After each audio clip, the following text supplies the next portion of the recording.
استعانت اور اولیاء کرام سے کا وسیلہ لینے اور ان کے مدد مانگنے کے بارے میں اور ایک بڑی مشہور ترین ایک قول ہے، اس کو جو بیان کر رہے ہیں وہ ابن تیمیہ کے شاگرد ہیں۔ سب سے پہلے وسیلہ لینا، مدد مانگنا ناجائز کہنے والے ابن تیمیہ ہیں، غالباً 600 سال 700 سال پہلے کچھ قدیم کے عالم ہیں۔ سب سے پہلے، ان سے پہلے کسی نے وسیلے کو ناجائز نہیں کہا، کسی نے مدد مانگنے کو ناجائز نہیں کہا، کسی نے نہیں کہا۔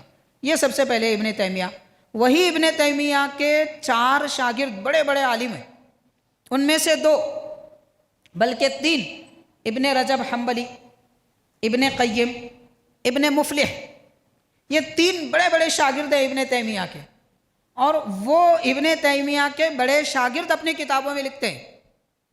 جنہوں نے انکار کیا ان کے شاگرد خود لکھ رہے ہیں، لکھ کے اس کو منع ہے بھی نہیں کہہ رہے ہیں، بلکہ کہا کہ اس کا مجرب عمل ہے، اثر ہوتا ہے۔ واقعہ بیان کیا کس کا؟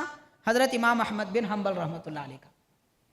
تو الکلم الطیب میں ابن قیم نے لکھا، ابن مفلح حنبلی نے جو ابن تیمیہ کے شاگرد ہیں، کتاب الآداب الشرعیہ، یہ کتاب میں لکھا ہے کہ حضرت امام احمد بن حنبل رحمۃ اللہ علیہ کے شہزادے عبداللہ وہ فرماتے ہیں میرے والد نے فرمایا، یعنی امام احمد نے فرمایا۔ امام احمد بن حنبل رحمۃ اللہ علیہ 4 ائمہ میں سے ایک امام ہے، 4 اماموں میں سے ایک امام ہے ابن احمد بن حنبل۔ وہ فرماتے ہیں اپنے شہزادے سے، اپنے بیٹے سے، کہ میں نے 5 بار حج کیا، حج کے دوران ایک مرتبہ ایسا واقعہ پیش آیا، وہ فرماتے ہیں کہ میں راستہ بھی بھول گیا، پیدل چل رہا تھا، راستہ بھول گیا، سواری گئی تو میں نے کہا جانے دو کوئی بات نہیں ہے، لیکن راستہ بھی بھٹک گیا، راستہ بھول گیا تو میں نے کہا یا عباد اللہ دلونا علی الطریق، اے اللہ کے بندو جو لوگوں کو راہ دکھانے پہ مامور ہیں، مجھے راستہ بتاؤ۔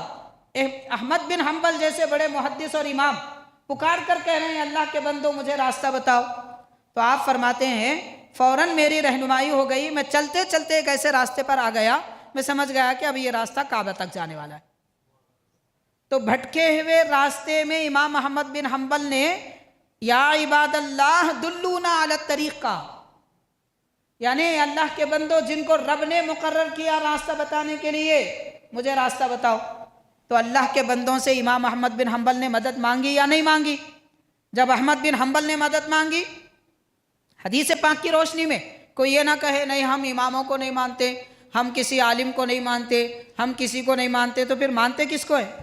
آپ جب امام کو نہیں مانیں گے، محدث کو نہیں مانیں گے، تو پھر حدیث کو بھی نہیں ماننا پڑے گا، قرآن کو بھی نہیں ماننا پڑے گا، پھر کس کو مانیں گے؟ آپ کو قرآن کس نے بتایا بھائی؟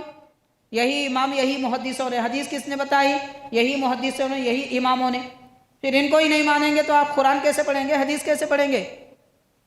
تو کس کو مانیں گے؟ شیطان کو مانیں گے۔ اللہ والوں کو نہیں مانیں گے تو کس کو مانیں گے؟ شیطان کو مانیں گے۔ محدثین کو نہیں مانے تو شیطان کو مانیں گے، اماموں کو نہیں مانیں گے تو کس کو مانیں گے؟ ابلیس کو مانیں گے۔ بڑے افسوس کی بات ہے۔ خیر، تو حاضرین کرام، احمد بن حنبل رحمۃ اللہ علیہ نے بھی اس پر عمل کیا ہے اور یہ بتایا ہے کہ رہنمائی ملتی ہے۔ اس واقعے سے بھی پتہ چلتا ہے اللہ کے نیک بندوں سے مدد مانگنا بالکل درست ہے اور یہ بزرگوں کا عمل رہا ہے۔